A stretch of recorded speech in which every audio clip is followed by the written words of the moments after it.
Welcome to Mutual Music, the podcast where human creativity meets machine intelligence. I'm your host, Ryan Thompson, musician, producer, and AI music explorer. Each episode, we dive into the art, ethics, and evolution of AI-generated music, talking with the creators, technologists, and dreamers who are redefining how sound is made and shared. Whether you're an artist, curious about AI tools, or a fan fascinated by what's next, this is your backstage pass to the future of music. Let's plug in.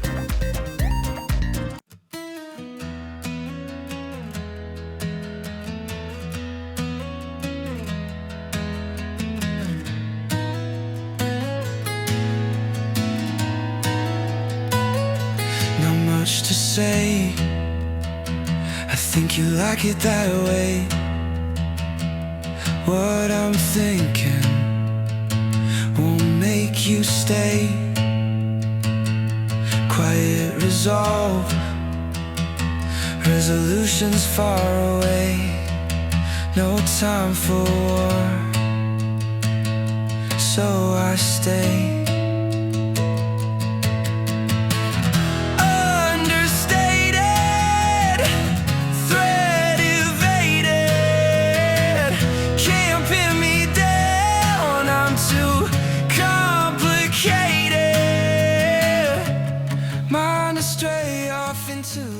Hey everybody, this is Ryan Thompson and welcome to the Mutual Music Podcast. We were just listening to the song Understated by the band Sometimes Sheep, which technically doesn't exist. So today we're going to talk a little bit about developing music for a band that doesn't exist, the tools that I've used to do that, and maybe some of the ethical questions out there about creating music using AI and generative AI. I know personally I've had a blast doing it. It's been, as a musician, as a songwriter, as somebody who's been in bands and performing for multiple years, I've actually really enjoyed getting into and getting to know AI music and music generation, and I think it's actually helped me unlock another level in terms of songwriting and allowed me to do some things that I wouldn't be able to do otherwise. So we'll talk about that today. We'll talk about the actual music that's been created, give it a quick listen, and would love to get everybody's feedback on this as we go forward. So let's talk about the tools that are available today to create music. I think the most popular one is Suno, Suno .ai or .com. That's the one that I first found and just started playing around with, and this was probably earlier in 2025. Initially, I was super impressed with it right off the bat, but also realized that it was pretty limited. And I think in the last 6 months, 8 months, it has evolved so quickly that you can really get high quality audio and really high quality song development out of it. You can also use it for stupid things. A really good friend of mine and I had about a 2-month long rap diss track battle we were sending back and forth to each other, which was very fun and kind of sparked a bunch of creative juices. But at the same time, the music and the music quality, I wouldn't call it A+. But some of the things that I've been able to do lately, and actually when I focus my musical efforts, songwriting efforts, and just creative efforts towards Suno, towards that application itself, have allowed me to really build some what I think is very beautiful music. And as a musician and a songwriter, it's, like I said earlier, it's allowed me to maybe tap into some styles or feelings and, evocation of those feelings that I may not be able to do otherwise using, just my standard methods of songwriting, which is typically an acoustic guitar and a cup of coffee. So with that, we'll talk a little bit about Sometimes Sheep and how that all came out.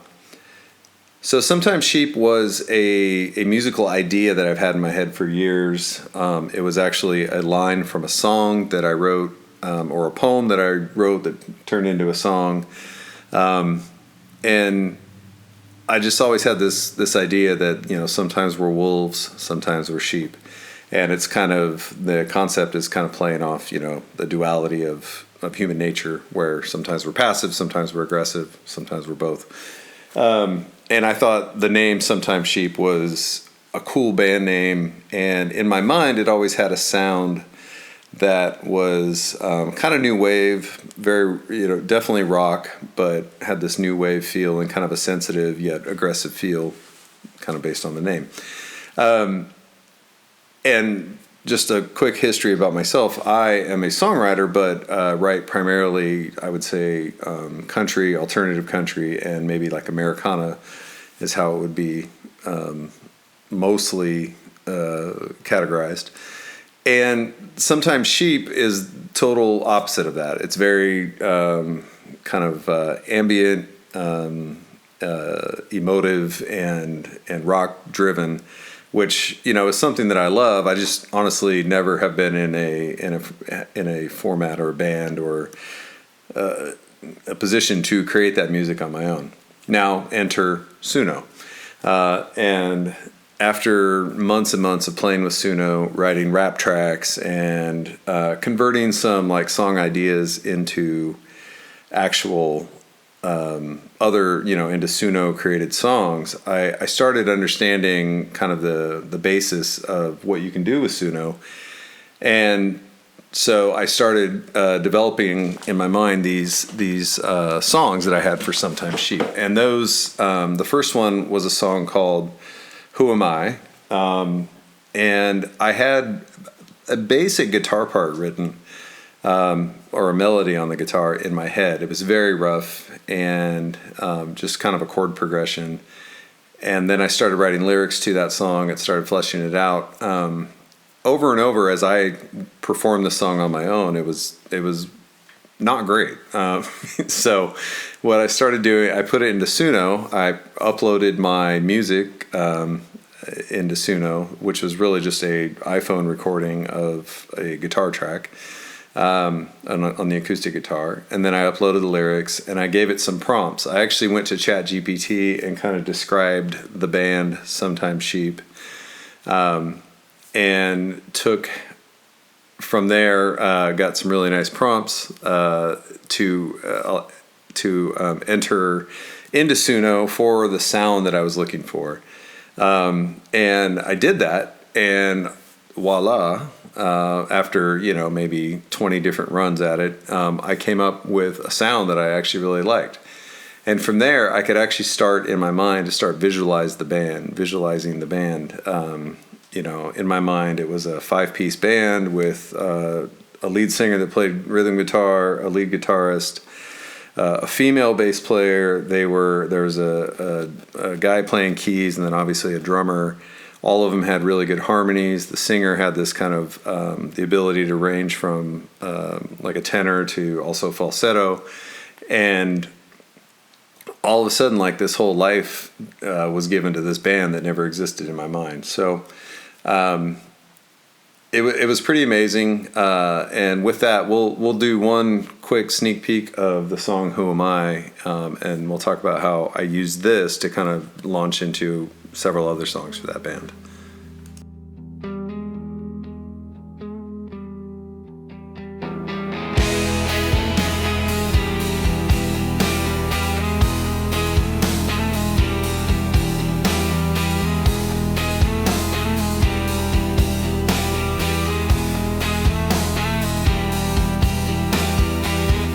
It's a ricochet, bouncing back against my shins, bounding from inside the box, pressing hard against my skin. Just a slight delay, waiting to start again, but we've all moved on, and your best friends are moving in. Running scared and straight, a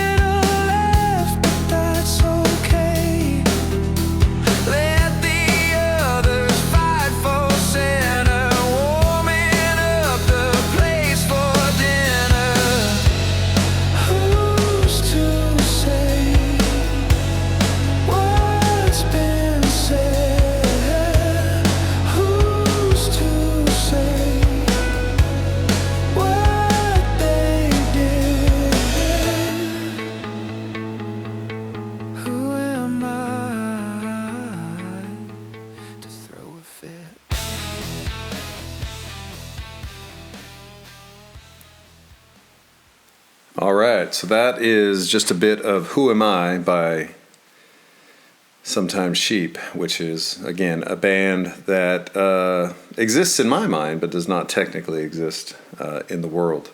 So, all in all, really high level production. I got the vocals the way I wanted it. I got the guitar sound the way I wanted it. So now in Suno, what I was able to do is actually create a persona from that song. And once you create a persona, it essentially kind of captures the essence of that song, so you can then apply it to future songs. Now, I will say at this very moment, or at the time of recording this, the personas were not 100% accurate. So it doesn't always, there's going to be variations in vocals, in musical sound. Sometimes, depending on how much influence you put on the persona, it will take some liberties with it. You can also adjust like style influences and the weirdness influence in Suno. And when you do that, you get, it's a way to play around with it. But anyway, I think at the end of the day, the persona is a way to kind of capture the essence of the artist or the sound that you're trying to make. And especially if you want to do multiple songs in that style. So for me, Sometimes Sheep became alive as soon as the song was made. And I said, okay, well, I have this other song in mind. It's a bit slower, but still has kind of a rocking vibe to it. And so I wanted to leverage that persona to apply it to this song. And this song that I created was called Tin Can Heart. So again, I used the same persona, different lyrics, and different style prompts to get what we're about to hear right now.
And that's Tin Can Heart from the same band, Sometimes Sheep.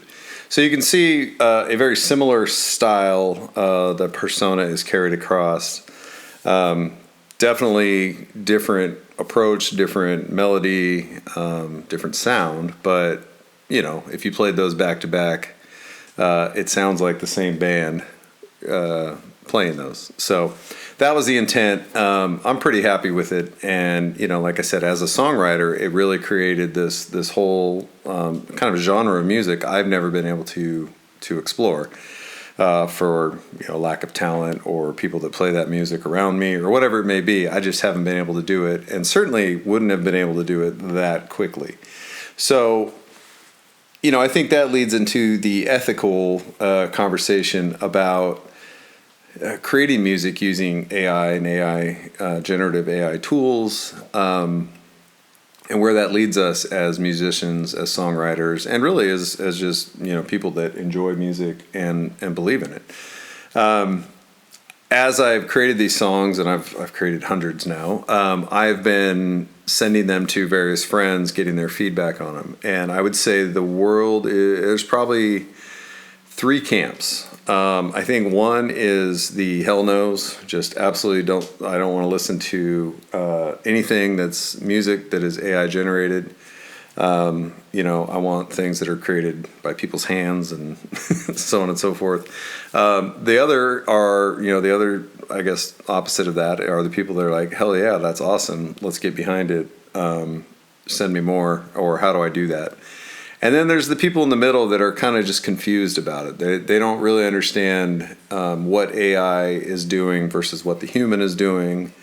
And I think to that end, there's the mix there, right? Where I personally, if computers were just generating songs just randomly and sending them my way, I probably wouldn't like it. I think personally, I feel like there has to still be some mutuality here. Music should be created by humans. It is a demonstration of emotion. It's a demonstration of feeling and thoughts that are in our heads. And as far as I understand, computers don't have emotion. They don't have thoughts. They just are producing, code based on what we as humans are telling it to do. So I think, if you look at that as a Venn diagram, the hell no's and the hell yeses, and then the people in the middle, I think the people in the middle are asking the right question, like, well, how much of this are you doing? And how much of this is a computer doing? And, I think their ultimate answer or feelings about AI generated music will depend on the answer to that. So in this case, I, personally, as we listen to these tracks from Sometimes Sheep, I dreamt up the band. I developed a style for the band. I actually created melodies, very rough, but I created kind of just general chord progressions and melodies. I wrote the lyrics. I then used, Suno, in this case, AI tool, to generate multiple versions of what I wanted. I, essentially prompt engineered this music to be mine, or get it to a place where I'm happy to call it mine. And at the end of it, I feel like these are my songs and music that I created. So I always say it's kind of like having a house band, at your beck and call, where I can say, no, try it this way, or no, let's try it in this key, or let's try it here, or let's change the arrangement. And I can do all of that, with a few keystrokes. And to think that this is easy, I think is not true, because, I don't know how many hours I have into each one of these songs. So I think anything that is going to be high quality, no matter what industry you're in, no matter what you're doing, it's going to take time. And this definitely takes time. Probably takes way more time than it should for me. Probably takes way more time than my wife would like it to. But it takes time. And so to me, I think that, the labor, the hours are there. AI in this case is a super helpful tool. But I think the songs are being created, in this case, have been created by me. Now, that doesn't mean that, I could pick up a guitar and play these songs right away. But to be honest, most of the songs I've written and have performed with my band, the Delicate Hounds, I can't play the lead guitar parts for those songs either, and I can't play the drums. All I do is write the rhythms, I write the melodies, and I write the lyrics, and I send those to my band via email usually, or Dropbox or something. And they practice them on their own, and when we get together, they have their parts created. So, it's kind of an analog AI, but it is AI. They're over there, figuring out their parts and what they're going to do. It's just a bit, latent and slow, and still great fun to get together with those guys and play. But the concept is the same. I'm not creating that music. All I've done is said, hey, here's what I know. Let's see what you guys can do with it. And in that case, because they're the songs I've written, I get to have the final say into, how they're arranged and what the ultimate notes are that they're playing here and there. But for the most part, I don't have anything to do with what they're playing. So to me, it's not that different. It's just a lot faster. You know, so I think what's interesting about this whole argument is that people's innate reaction to technology, I think, is always split in those camps, right? There's the early adopters, the hell yes, let's go for it. There's the, you know, the hell no's, the people that are going to push back and stay away from it as long as possible. And then there's the people in the middle that just don't understand what the technology is or does or how it will benefit them. And, you know, I would say for those people, asking the right questions and understanding, you know, what the technology can and will do, and then, you know, making your informed opinion is great. But most of those people aren't songwriters, if that makes sense. Most of those people aren't going to create music anyway. And I think, you know, I think the real debate is probably going to come down to, you know, musicians who want to, you know, preserve the traditional ways of creating music, and musicians who want to push forward and create music using AI tools. Now, we're also going to see people that don't know anything about music or have never created music before. They now have the ability to create music. And I think that's a very interesting opportunity. So imagine if you are, you know, just a person who's never played an instrument, you're a person who's never written a song, and you're a person who has never been able to express yourself musically for whatever reason, but you want to, right? You might have that idea inside of you. You just don't know how to do it, or you don't have time, or whatever it may be. So as when you look at tools like Suno and others out there, those people now will be able to do that. You can do it on your phone. You can, you know, you can voice memo directly into Suno. You can write some lyrics, type it. I mean, shit, I've done it at a stoplight. You can do it. You can do it very easily. And, you know, like I said, the more you put into it, the better it's going to be. But if you have an idea in your head and all of a sudden you want to create a song for your wife or for your kid or just for yourself, you can do that. And so one really good example of that was a good friend of mine. He ended up, after I showed him some of the stuff that I was doing with AI music, he ended up writing his wife a wonderful little country song about their love, and it was adorable. And, you know, I think he did that in a matter of minutes, and he was so happy with it. She was so happy with it. So he, a gentleman who had never created music before, never had the opportunity to do so, spent, you know, a handful of minutes, laid out some actually pretty endearing lyrics, and was able to express himself musically. So to me, you've now empowered people to do that. And who's to say that's not music? And who's to say that's not something that, you know, should be created? And this tool has allowed them to do that. So, you know, for that, I'm all about it. So let's take a listen to just a bit of that song real quick, and we'll come back right after that.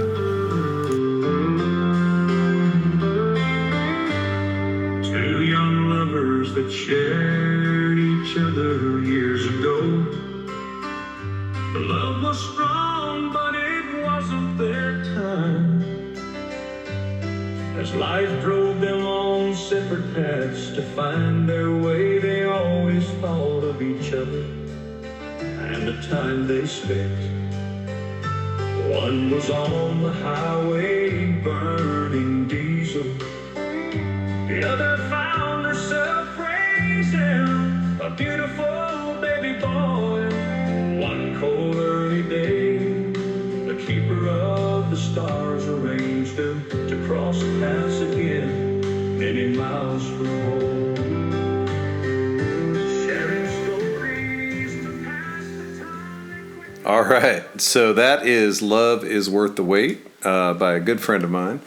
And he wrote that for his wife using Suno after I had showed him some of the things I was doing. And, you know, a day or two later, he had that written, and has never written a song before. So kudos to him, and kudos to Suno for enabling people to do that.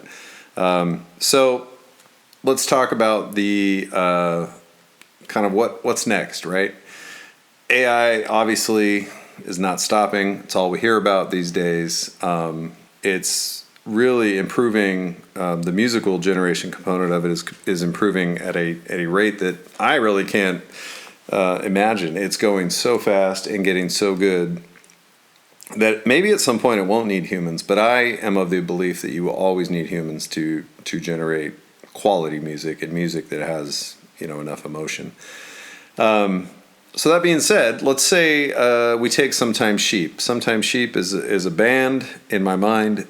It's we have songs. We own the rights to the songs.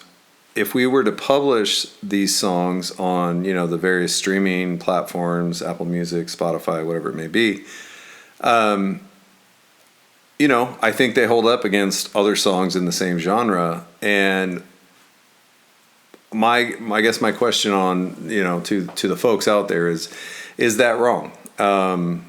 Is it wrong to have AI music mixed in with human created music? And if it is, then I think you're looking at kind of classifying art in a way where you're saying, well, that's not art because you used a specific tool to do it. Before paintbrushes, there were sticks, right? And so somebody painted with a stick, somebody painted with a paintbrush. You can't say, well, we use sticks over here and the paintbrush, that's cheating. Or electric guitar versus acoustic guitar, or, any type of recording process that's improved over the years, from old, single mics and analog tape to all the digital tools we have now. Like you can make an entire song in your room using loops and beats and samples and all of that. To me, there's really not that much difference. I think my guess is we're going to continue to fight it until we hit critical mass and there is, enough AI music that is good, floods the marketplace, and people listen to it in the mix with songs that aren't AI generated. And that's probably where it's going to end up. But, I'm curious to hear what people think. I'm curious to see where this goes. And I'm pretty excited about it, if you can't tell. And I personally am going to continue making music and, exploring my own creative process and thoughts and feelings and all that good stuff through tools like Suno and other AI generative tools because they're there. They make it easy for me and they make it fun, right? I'm having more fun doing this than I have writing my own songs on an acoustic guitar. So until then, I will keep doing it. So thank you all for listening. We will be back soon, and hopefully you're all tuning in. Talk to you soon. Thanks for listening to Mutual Music, where humans and machines make something new together. If you liked today's episode, follow us wherever you get your podcasts, and check out our AI-generated tracks and creator spotlights on YouTube and mutualmusic.ai. Until then, keep creating, keep experimenting, and remember, the future of sound is mutual.